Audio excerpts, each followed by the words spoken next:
Good morning. Good morning, coffee moaners. How are you all this morning? Sorry we were a bit late. I was just watching my dear friend Tits, or Helen Addis as she's known in the professional world, Probably, on yeah. Lorraine. I don't know if you're allowed to say the word tits.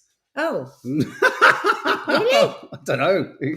Someone might think it's a swear. How is everyone? Yay. If you're listening, welcome to podcast. Welcome to Coffee Moaning. Welcome to podcasts, even if you're listening. We have quite a healthy listenership actually over there. It's really nice. Morning, Joni. Hope you're well. Morning, Teddy. Morning, Sinead. Hi, Good Ship Lollipop. And hello to Claire Ross Reed. I just saw your name flying up. And if you're listening and you're wondering who are all these people, they're people on our live chat that are flying up the screen as we speak. I suppose it makes most sense for you to explain right at the beginning why we were late. I think. Well, my friend Tits. What is her actual name? Kiki said to me, I didn't know her name was Helen. And I said, yeah, we're the only people that call her that. Now, she's the real Titty Gritty, on Instagram. And I met her along with Hannah, who loads of you know, Real House of Hannah, and Kaz, Dance Your Tits Off on Instagram. Just quickly, 5 years on Friday, you will probably all best know Tits or Helen for her ability to stand up from a cross-legged sit. Oh my God. So easily.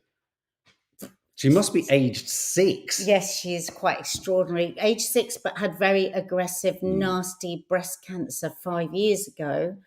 She's 5 years clear now. Wow. And I met her, even though I'd met her house before her because I filmed in her house. Oh, right, yeah. Because when I was cooking on the Lorraine show, she's the features editor on the Lorraine show, which basically means the features editor comes up with all the sort of the big ideas. Yeah.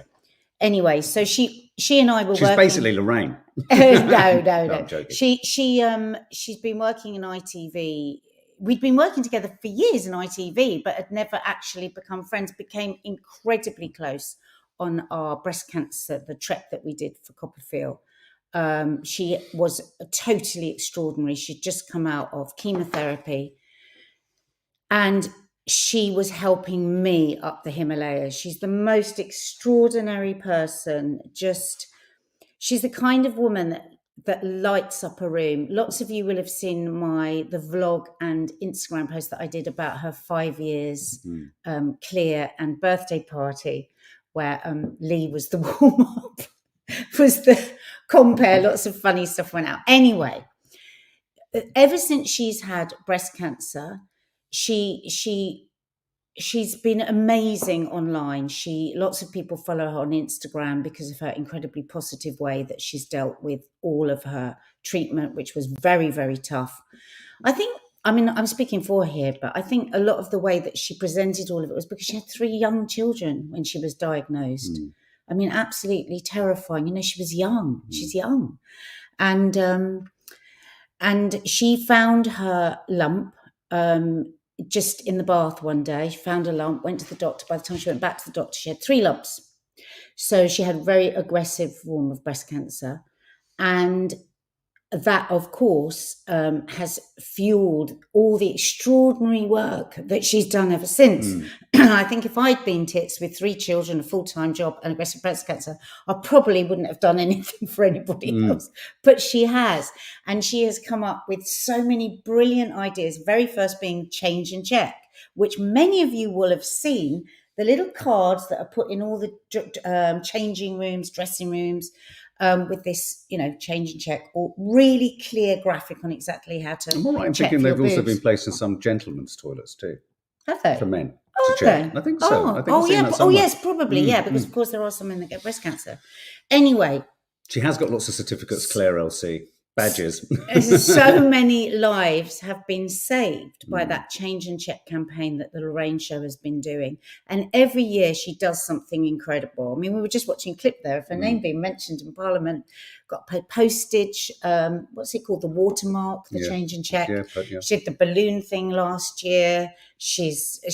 Every year it's something really inventive. And this year she is doing, she put together a choir called Golden. The choir is called Golden. It's 20 women, all under the age of the breast screening age, that found their lumps due I always get emotional when I talk about these girls.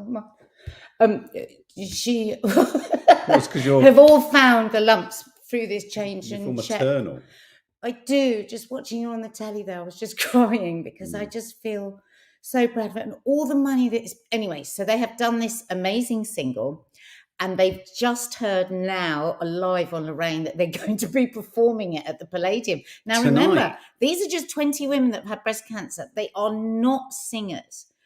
And all the money is going to research for secondary breast cancer. Now, you know our dear friend Hannah, who lots of you follow, who is so young, you know, and she has secondary breast cancer.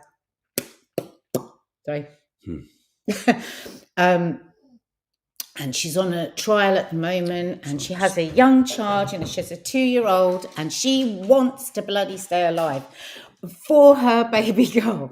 And, you know, there are so many great trials on at the moment. There's so much research, but there needs to be done so much more to be done for secondary breast cancer. And so all the money raised is going towards secondary breast cancer. So we're going to put the link for the single under here, and it would be just so amazing, even if you can't buy it, if you just share, you follow at the Titty Gritty on Instagram and Lorraine, and you just support the campaign, because there's very, very few of us that won't be touched in some way by breast cancer. And you know, Ellery Jones, my cousin's just been diagnosed with ovarian, in fact. Oh, God, so sorry. Yeah, I'm so sorry. I'm so sorry. Another one that needs so much highlighting. But yeah, you know, and Tits and Hannah and Kaz lost their friend Nick Nakloo, who we spoke about the other day on here, to secondary breast cancer. And as we say, we have Lizzie fighting secondary breast cancer and our friend Hannah. So it's very, very meaningful to us as a group of friends. And I'm so damn proud of Tits and of the choir and of the Lorraine Show for just keeping this up and out there. We've got some photos. So I had some lovely photos. So this is her energy. You know, she was having really intense chemo treatment, but she just lights a room. You know, there's Lizzie and Hannah, both my friends that are both dealing with secondary breast cancer at the moment. There she is on the day that she'd recorded the single, so excited. That was the balloon. I think the balloon was last year. And this is the you'll see this everywhere. I mean, I bought some bras the other day and one of those arrived in the box. She's a powerhouse. This was Hannah's birthday party that we had a few weeks ago. And look at the energy there. You wouldn't believe that. Look at there's Kaz, you know, Kaz. Skipper Kaz. For those on podcast, we're just looking at some photos. There's the change and check. There's us, because Tits always leaves early from any event, any get together, because she's always got some event that she's playing. So we always do a funny photo about where's Tits. And there's all of us. Very, very dear friends. And out of the most horrific thing, there's Michelle that we talk about. Oh, there's that lovely Michelle. You know, Kaz always says this friendship came out of something that was just so awful, and it's a very meaningful one. And yeah, thanks, girls. Bravo. So the call to action is, do go to Helen Addis's Tits' Titty Gritty, is it, on Instagram? Yeah. We'll pop a link underneath here too. I think they're wanting to drive traffic to the website, because not everyone is on Spotify. And then from there, you can choose the platform. Some people will be going Apple Music. I think you might be able to download it direct from the website too. Yeah, so you can go to the Lorraine website and please just share about it. It would, God, I mean, I cannot even imagine how incredible this will be for Titty Gritty if this does well. This amazing. Number one for Christmas. That's what I want. And she's beautiful too, inside and out. You know, just quite something. Okay, so Monday morning, guys. We've got quite a few sort of bits and bobs here to talk about. The first one is, what do you make, everyone, of this Chris Kaba shooting? If I pronounced that correctly, I think it's Chris Kaba. I remember it. It happened locally, and I think we were here, and I think we remember the kind of, you know, when a huge kind of operation or incident like that happens in any part of London, it kind of, the ripple effect shuts off all the streets, the neighbourhood hears, the helicopters go up. And I think we were very much aware of this when it actually happened. And this is the case of a young black man who was shot at close range in his car, in a car in Streatham. The rationale behind why they even pulled the car over was, I believe, the car was identified as being involved in a previous crime or incident that involved weapons, and so we don't know the exact details of what happened. But Chris Kaba was shot at close range with one bullet and was killed by an armed officer. And that armed officer, the Crown Prosecution Service, has said that there's enough evidence to charge that armed officer with murder. In response to that, not all, but many, I think a couple of hundred perhaps now, is it, of 2.5, we have 2,500 armed police in the UK at any time. And something like last night, it was about 100 and 150. A number of them are considering handing in their weapons and downing tools, essentially. So it's like a strike. It's like a strike because their argument, I believe, is that they want there to be more legal protection of them having to do enact an incredibly dangerous job and tricky job as well. I'm just going to sort of come from the perspective of being an armed policeman. I guess you're responding to incredibly fast-moving, instantaneous issues and situations that you're having to make sort of, incredibly rapid response decisions about. That's a given. That must be the case with nearly all armed kind of, incidents, armed police incidents. But if, the Crown Prosecution Service feel, having looked at the evidence, that there is enough evidence here to suggest that the officer in question should be charged. But of course, this is a big issue. Imagine how Chris Kaba's family are feeling today. That this would be incredibly important for them because, of course, that's what they feel happened. We don't know at this point, do we, why he would be charged with murder rather than manslaughter. No. We don't know any of those details and what would be the defining line in something like this when it is actually within somebody's job to carry a gun and, and sanctioned to use it if felt necessary. So we will have to wait and see, but it's quite something because the police aren't allowed to strike, are they? So this is, in effect, a kind of strike, isn't it? I think this whole topic is shrouded in, I forget the name of the case. Was it a couple of years ago? There was a case where, wasn't there a sort of a gangland sort of shooting where the guy who was shot dead had thrown a gun over a fence? Do you remember? There was a huge. I mean, we don't know what happened here. You don't know whether if this car had been involved with a weaponed crime before and whether, Chris Kaba had, say, reached for the glove compartment or something like that, a quick decision was made. I think again, as I say, I think MeTube indicates this. A lot of these allowances, there's already quite a high standard or high threshold that has to be met. Look, the existing process already takes into consideration all of these protections.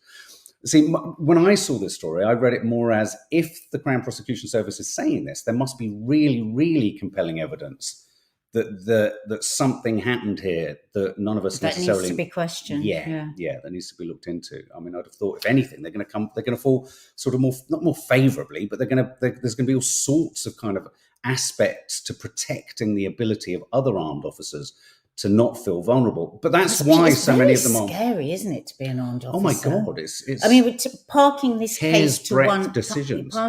Parking this case to one side. The thought that you could.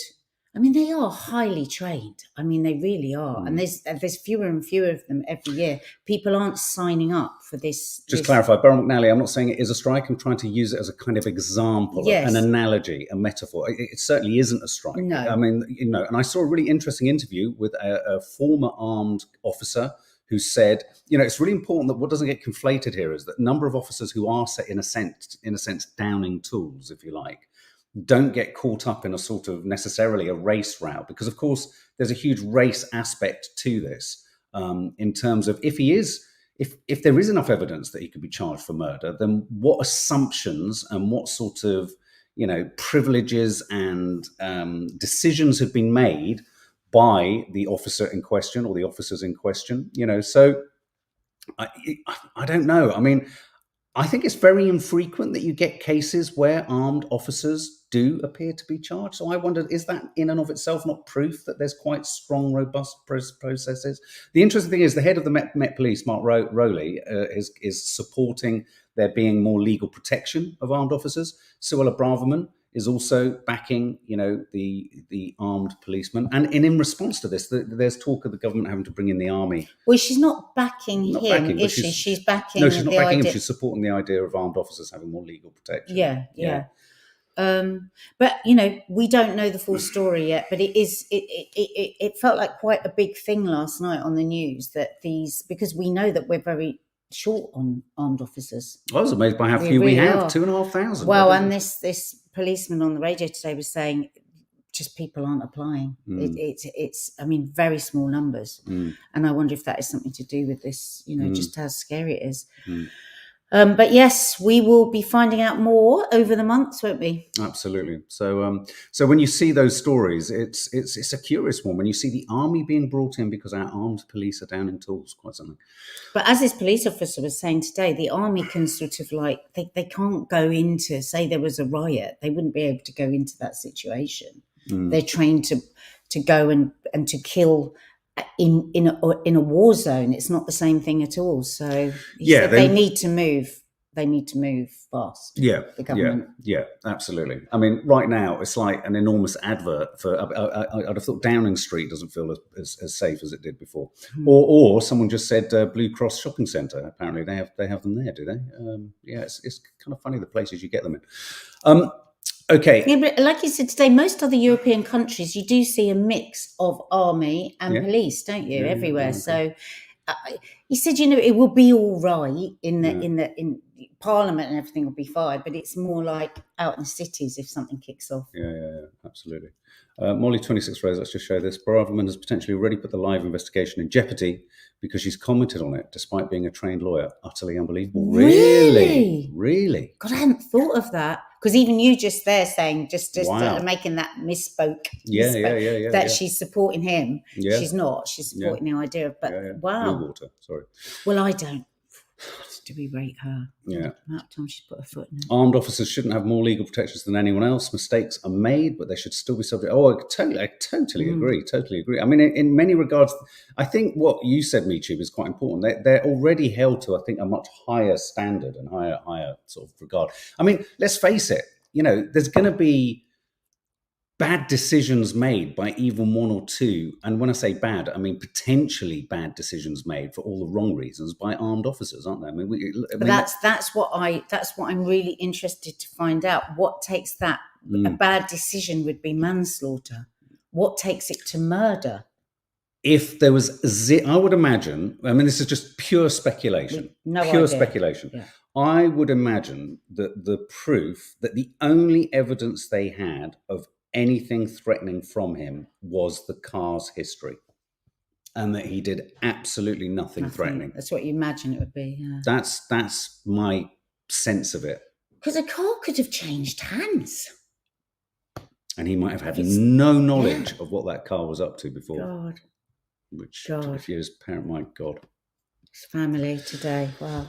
Okay, this story really sort of sent a chill down everyone's spines, I think. Horrible last night watching this. This is a story in Spain, a Spanish town of Almendralejo. God, how do you pronounce that? Almendralejo. Almendralejo, I think. This is AI-generated naked child images of young kids, young women, girls between the ages of 11 and 17, 20 girls in this town. More than 20 girls. More than 20 now? More than 20 girls have come forward as being the victims of AI-generated naked images of them, in which they believe, I think, don't they, there's a couple of boys that have been responsible for it, a couple of youngsters. Yeah, they're questioning 2 young boys at the moment. They've taken normal photographs from their social media, and then they've from the school, through AI, they've then kind of constructed pornographic nude images, which has caused total distress. Parents of 28 girls have had to form a support group. This girl comes home and says to her mum, there's photos of me circulating topless. I had to ask if she'd taken any photos of herself nude. Just her having to ask her daughter that. No, mum, these are fake photos of girls that have been created. Da, da, da. Now, there was lots of different mums, weren't there, yesterday on the news talking. I think there was one woman, she said her daughter was 8 or 9, and she said she's totally traumatised by it because she's got this naked body and we don't know what, but some kind of pornographic action, and it's totally devastated this child. Well, it will. That will affect her for years to come, if not forever. It's DALI AI. That must be the app, is it? It's a particular app. YouTube says it's open source and available to anyone. Oh, my God. See, this kind of reminded me of that awful show that you mentioned, which was it AI Love, or what's it called? Fake Love. Deep Fake Love, or whatever it is. I mean, if you normalise or even trivialise, which I think a show like that does, the ability to do this, it kind of normalises it as a bit of a skit, a bit of a joke. You can see how young boys as well. These young boys that have done this might not necessarily be evil little buggers. They might be naughty little boys who in the old days would have run around like you did with the page 3 torn out of the... But it's because this is available to children, and because they're getting so desensitized by everything. It's so you see, you're right. I mean, this also creates me too. This creates countless complications legally as well, because I was thinking, this whole idea. I don't know if anyone saw that meme or that film that was kind of going viral about a father whose daughter had been lured into sending photographs of herself in America. I think it was in Texas. To some guy. I think his daughter was 13. He called the police. The police came to the door, and there was footage of them saying, "Your daughter will be about this the other day. Your daughter will be arrested for creating pornography." Said, but a 50-year-old man got her to send the photos. But imagine now we're in a situation where you can create AI images of kids, and it looks like, and even parents are now having to ask the kids, "Did you send this photo?" We are in a situation where the legalities of who's created these photos, who's responsible for creating this porn, is going to become so sort of difficult to manage. And we kind of wanted to touch upon this other thing, which was VR porn, and this idea of something called the phantom touch, which that stuck with me as a kind of concept as it's most hideous. Tech and this kind of promoting or ability to kind of share this kind of totally faked imagery. And these little girls having to convince people that it's not them. Yeah. How much more can we take as women? How much more can we actually take that this is now a possibility as well with our children, with our little girls? I mean, it's Celeste McDonald. And these photos are just taken off social media. Their heads are just taken off social media. Which again, I mean, yesterday the law finally went through, didn't it, on making tech companies more responsible for actually finding a way, because they all have these age restrictions, but nobody sticks to them. But also we're in a situation now where we have social media. Let's not forget, what is Snap designed to do? Snap is designed to share stuff that then disappears after a while. I mean, even IG stories disappear after a while. Yes, there's a footprint and all that kind of stuff. But a lot of this stuff isn't necessarily shared on social media. So it's not even a case of being able to kind of charge at the social media tech giants. A lot of this stuff is shared by messaging amongst groups and amongst peer groups. And that's where it sits, hidden behind even the ability of social media giants to kind of do stuff. Just on this note, Celeste L. McDonald, this AI world is fast becoming really scary. I can't remember the name of the person, but some AI guru, someone who's very much at the head of kind of AI development, over the weekend was talking about how we have to urgently develop into all AI software something called a kill switch. I'm sure you're aware of this, Michu. Something which literally overrides everything at the point that you can sort of, you've got to be able to have the capacity to hit a kill switch on the way in which it develops. Because, I mean, if rumors are true and you look at these debates and these AI kind of, conferences and what have you, they were talking 6 months ago about the idea that we have 6 months to get on top of this. I mean, Musk was saying we've got 6 to 9 months to get on top of this shit before it begins to potentially spiral out of control. But something called a kill switch is something that's absolutely needed. And this is just horrendous. I mean, to the mental health of kids, this is just horrendous. It's a small Spanish town. I don't know why. I just thought I just found it. And every person that spoke, every mother, you could just feel the trauma of this whole town over this. I think they're going to come down like a ton of bricks on it. Though. Absolutely. Okay, so staggered age of consent. I just wanted to raise this. This was an article. I think this was a further interview or further detailed chat or interview with the woman who was the 16-year-old who had a relationship with, in inverted commas, relationship with Russell Brand. We touched on this the other day, this idea of... but this was just something I hadn't quite thought about, because we did touch upon the idea of, whether the age of consent should be shifted or changed. A lot of you had some very strong opinions. I'd be keen to know what you guys think of this now. She was just talking about the idea of possibly, staggering the age of consent so that people over 18 would not be allowed to have sex with 16 and 17-year-olds. She says there's a reasonable argument that individuals between the ages of 16 and 18 can have relationships with people within the same age bracket. That's kind of what I was saying. Youngsters are going to want to fraternize with youngsters, aren't they? I mean, everyone talks, don't they? How old were you when you first had sex? But usually with someone of your own age. You're allowed to make mistakes as a teenager. They should be with other people your own age. But she was sort of suggesting this idea, could you change the law in order to protect 16 and 17-year-olds, or would it harm them? That's the question. While sex involving one or more people under 16 is illegal, police use discretion to decide whether a prosecution is in the public interest. They take into account factors such as the relationship between the people. Well, how often would the police... Look, let's not talk about the bloody... Can you imagine the police ever moving on that? They would not. So what do you think about this? I mean, I personally think there is a strong argument for raising the age of consent, personally. And I do think there's some strength to the argument of having a staggered idea of anyone over 21 shouldn't have a relationship with someone under 18. I agree. But then every so often they work. We've got people here that have said this, haven't they? That there's somebody here that's been married a long time with that age gap. So there's always an exception to the rule. I think age gap when you get older is obviously less of an issue. No, but it's one of our followers here who has that kind of an age gap, 16, and I can't remember now. Let's have a look at this. Sadie C. As a mum of a 17-year-old girl, I have to say that yes, raising the age of consent makes sense. They are grown in many ways, but in many ways they are still children. Well, interestingly, our eldest daughter thinks it should be. Yeah. She said it's too young. She's 20 and she thinks 16 is too young, not ready. The age of consent, Lee, should be changed. Full stop. Making the age of consent a lot older. Age of consent is far too young, in my opinion. Because you're always going to go below that age as well, aren't you? Yeah. Ellie Denning. Where have we gone? Ellie Denning. Let me just show this. I was 15, but the boy was 15 as well. I can imagine if a young person was over 18, then my parents wouldn't have been too okay about it at all. Because if it was 18 and there's two 16-year-olds that like each other and they're going to find a way, there's not going to be any problem with that, is there? But the law is saying there is something morally corrupt. Like, to go back to Russell Brand and him, the alleged victim had said that he said, how old are you? I actually don't care how old you are. I just want to make sure it's legal. That says a lot. That for a lot of people, it's just like, well, the law says it's okay, so therefore it is okay.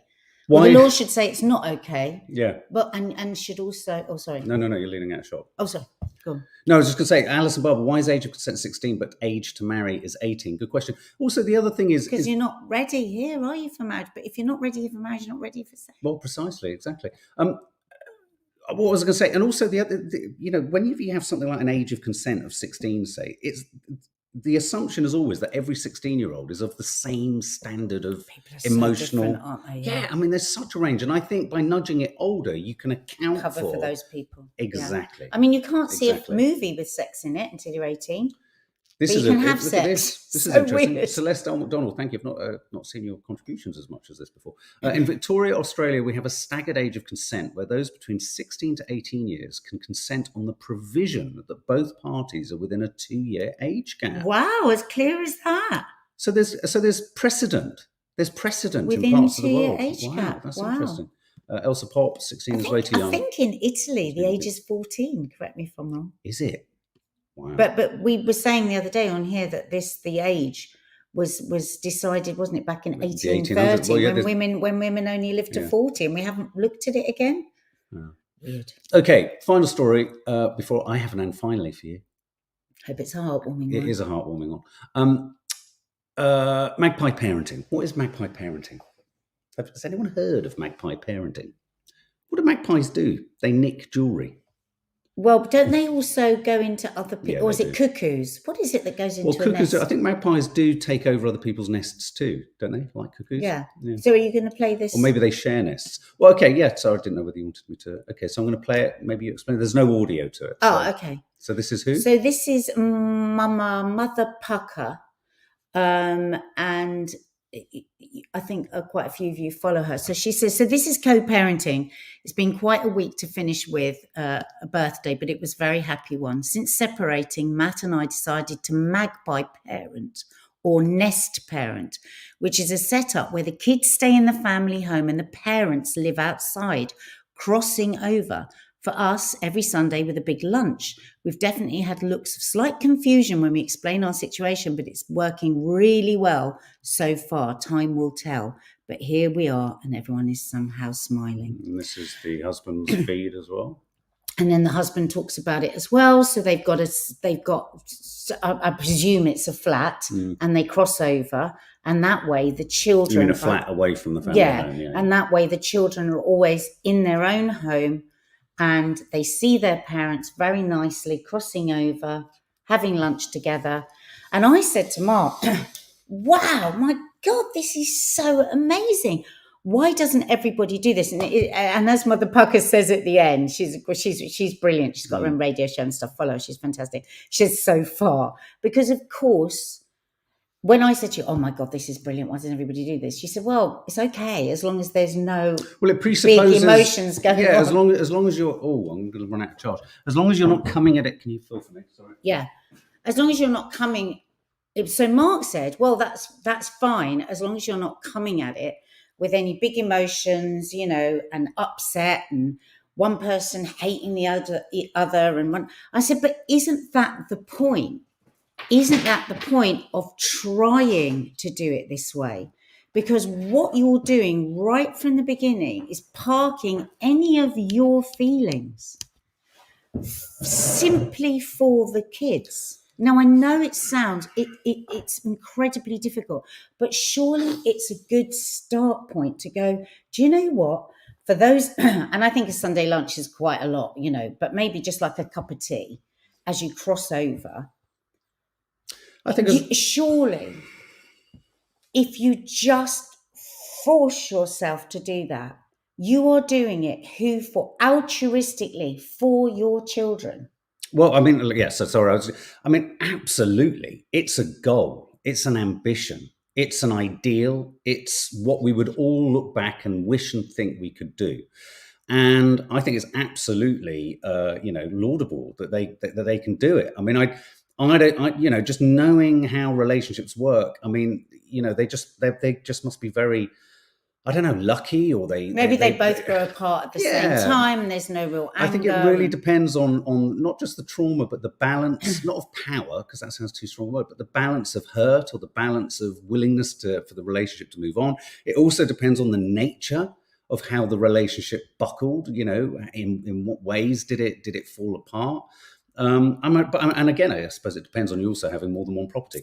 But I mean, anyone that's going to split up, there's going to be somebody that lives somewhere else. Yeah, but you're not going to be living in the same place together, are you? You've both got a different. I mean, I don't suppose they're both using the same flat, are they? That when they're away. I mean, I think it's a great. I mean, I'm full of admiration for these guys. I can't believe they. It's brilliant, but I sure as hell know that wouldn't have worked way back in the day. Okay, but what about the? But I think having why didn't it work? Because you were, like it or not, you were both unable and weren't counselled. Maybe that's the thing. You were very young to be able to go. We park everything to one side. Look, without getting into the details, one was very keen to do that. But when you're met with resistance, you hit a wall, and then when you hit a wall, all of this kind of nice stuff can kind of fly out the window very quickly, and then suddenly you're in a situation where you're having to scrabble for your basic rights. And I suppose the thing is as well, it's like, okay, so if you take out that you're going to move out of your home, right? You take that, and we just go to what is the absolute base level that everyone should strive for. I think striving for it is right. Is that you can just park your feelings Absolutely. for that handing over of children, that you shut your mouth no matter what you think of that other person, because there is this little person looking up like this around it all. Totally agree. And you know, that conversation just needs to go on and on. And I think that if only there could be more mediation given, because down the line it would save money, because people wouldn't get so broken. I think mediation is what more couples need, isn't it? I want to put all these feelings to one side, but how do I? This is interesting. Can I just read what Laura Lou says? I don't think this would be an enjoyable setup for the kids. Almost like a big lie that nobody discusses. Interesting. That's interesting. But why would it be a big lie? Because if you say, listen, we don't love each other anymore in the way that you need to live together, but we really like each other and we like spending time, we like you to be safe and in your own home, then I don't see where the lie is. The lie would be more, I think, if you stay together pretending that everything's fine and having simmering arguments on, That I agree with. I mean, again, Anne-Marie Lucker, too many emotions to navigate during breakups. Not always that easy, guys. Oh, God, no, we're not saying it's easy. No. And absolutely, in a perfect world, yes. In principle, says Kitty Graysbrook, in principle sounds fine, but it assumes that the separation divorce was smooth. Often not the case. If I was one of the kids, I'd be confused, couldn't stay there together. It's interesting. I mean, I do think almost whatever choice you make, whatever choice you make as a sort of split up parents of children, there's always going to be an element of the parents taking the kids with them down whatever journey they go. So I think you can always look at this and say, again, it goes back to that thing that I'm always banging on about, which is, why is it that whenever we all make one choice, either in life or in something, there's always someone saying, why didn't you do the other choice? Because there's always other choices you haven't made.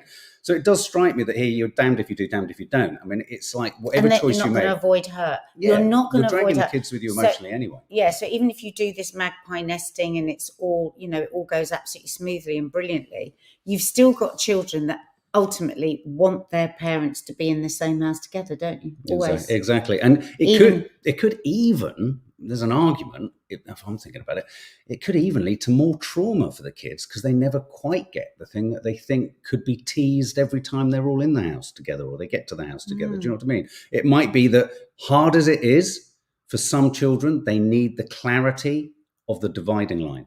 So there isn't that hope. I mean, I don't want to go into the details of it, but I will never forget a very emotional moment where, after many years, there was a moment walking down a tube and my eldest was holding my hand and was holding her mum's hand. We'd separated way before that. And she looked up at both of us and she said, wow, right now we're all together because I'm holding both of your hands. And, so hard. Can be really hard.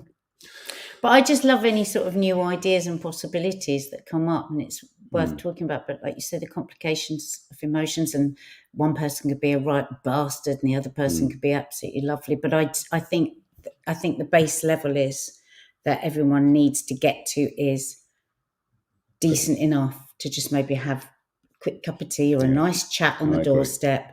And then to not bring in your adult feelings into their world where you talk to them about the other adult. From my experience, I think it's about making the transitional points nicer. Yes. I think that if all the focus could be put on not creating such a doorstep moment or not taking your child to the opposite end of the country so that half your access is actually driving and being sick in a car, thinking about those elements rather than, and removing ego and not being difficult about meeting half the journeying or some of the travel time and, all that kind of stuff. I think that area would be as meaningful as this. So, Anne-Marie, how lovely. I'm feeling this chat today. So much love to everyone. Oh, bless. And love back to you.